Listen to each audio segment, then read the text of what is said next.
Hello and welcome to my channel, and this is part 2 of my 3D, what was supposed to be a tiny dragon, but now it's turned into like a big dragon slash dinosaur kind of creature. Yeah, it's not really as cute and tiny as I originally had thought of, and as you saw even with last week's video. And so right now I am flattening the spikes, the bumps on his back because they were a bit too tall. And now I'm making little horns, spikes. I think they're spikes. I think you'd call them spikes. Stick on those horns, and just use a snake hook brush. I think that's what it's called, to do that, because it gives it a kind of a very odd shape. And then a rake brush to give it kind of a what is that word? Which word is this? I'm thinking of not transparency. I don't really know how strong it is, we'll say. Turn that down a little low, because if you have it really high, it just completely messes with the shape. And then, what am I doing? What am I doing now? I completely forgot. Oh, so I'm inflating, using the inflate brush, the area around the spikes, so they kind of look like they're coming through some skin there, because if not, they just look like they've been glued on it. And I'm just giving him a little bit of face detail, a little more lips, and inflating the areas around his horns, or if you want to call them that. And yeah, I think they're horns. Yeah. What am I doing now? Oh, I'm making another eye hole. I give him a new eye because I wanted it in the end to have the eyes a different material than the finished thing, so I had to make that separate. And now these are wings, so these are the arm bones, or the arm part of... Why am I flapping my hands? You can't see a thing I'm doing.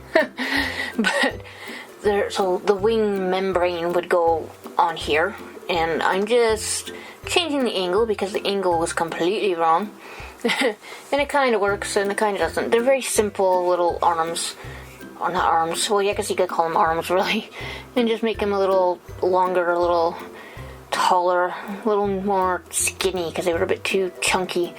And there's a couple ways to do this, and I did this the long ass way, but I really didn't want to fight with it, so for me this is just, okay, it's an extra step, but it's easier for me to do it this way. So I just created a Z sphere, or a sphere, I think it was just a normal sphere, and then just flattened it with the flat brush, and then put it near the arms for the wings, and angled it a bit more. And I have problems with the angles. I have to make things, odd. So I just used the move brush. Okay, I can remember that. To move it so that it was attached more to we'll call it a dragon, dino, whatever the hell you want to call it. It doesn't have a name. Maybe I should give it a name. It doesn't have a name. And just move things. I'm not 100% happy with the wings, but I wasn't looking to spend days on this. Well, not days, but more than a couple hours, really.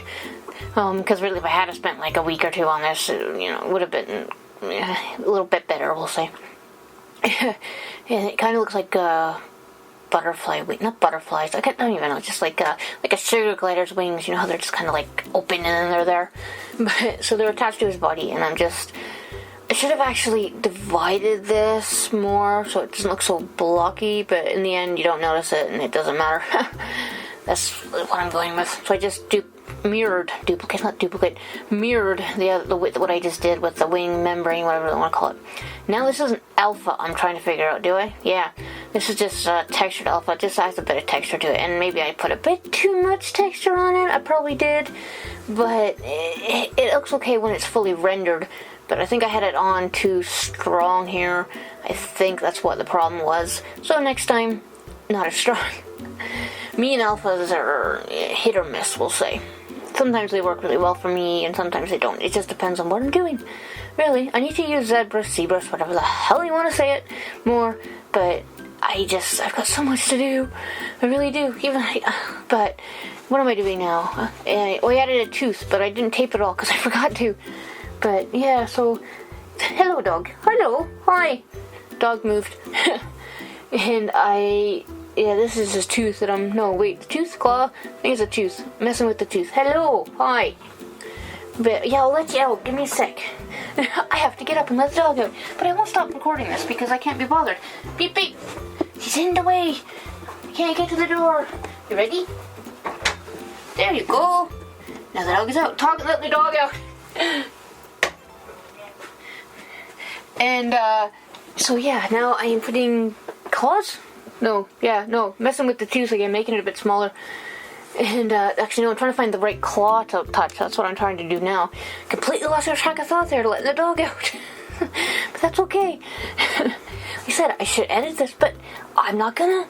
But, yeah. So I just duplicate the claw, and then I rotate it a bit so it's more lined up with his toe, and change the size of it eventually.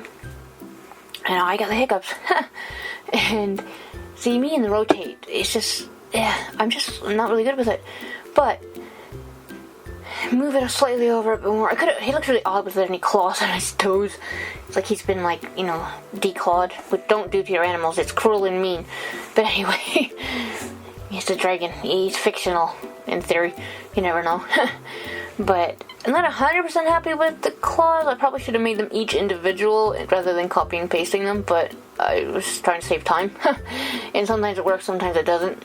Once again, mess with the angle again to get it so it's actually going to be attached to his toes, which works. And then you just mirror them so he's got toes on toes.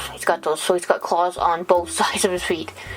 And then, what am I doing now? Once again, the rake brush to add a bit of texture to the claws so they're not so flat. And then I add a bit more, and I'm completely lost of what I did next. I should have made notes. But, oh yes, I gave him belly scales. I just used the standard brush, I think, just to give him a bit of detail on his underbelly and stuff. And then I just smooth them slightly so they're not as harsh, because they looked a little harsh to begin with. But, once again, I could have made each of these scales as an individual tool, but I didn't, because I thought I don't need to, and I didn't, and it looks perfectly fine, or what I wanted to do. If I was making this for somebody, I probably would have made them individual, but I didn't, because this is just for me, for practice, and that's all that matters. But yeah, and then let's just smoothen them again, because they were a little bit too harsh. And what am I doing now? I don't know what I'm doing now. Oh, giving him more antlers, or horns. They kind of look like antlers. Yeah, they kind of look like antlers. I should have made a forest deer. Maybe I'll do that next time. Forest deer. Of course, deer live in the forest. Forest dragon. Maybe I should have done that. And then I thought, he needs spikes on his tail. So let's make some spikes for his tail. So he's kind of like Stegosaurus. Which, maybe I'll do that too. Make 3D not dragons. Well, 3D dragons, but 3D dinosaurs. Maybe I'll do some 3D dinosaurs. That could be fun. And then the rake brush, which I use a lot because it just creates a nice texture. I could use an alpha for that, but the brush works for me. And then I'm adding a bit of muscle definition to his legs because I didn't really like the way they looked. So one thing I really don't like about this, his legs. From the side. From the front, it looks fine. From the side, I don't really like it. Well, it's not that I don't like it, I just think it looks really odd. But he wasn't supposed to be this big to begin with. He was supposed to be very tiny, so... But then he looked really top-heavy, like he was going to fall over, so I had to make him a little bit bigger. Which is why he ended up looking more like a dinosaur dragon with a short neck. Very short neck. I'm not sure how he eats, actually, how he would eat. I'm not really sure. And then I'm just adding some, with the inflate tool, a bit of just around the fake scales, a little detail like they're coming out of the skin again, or sitting on the skin rather than just being there. And I'm trying to figure out which alpha to use to to add a bit of texture to his skin. And I changed the material that I was using in ZBrush to a really shiny one. I did have a blue one, but I don't know what happened to it.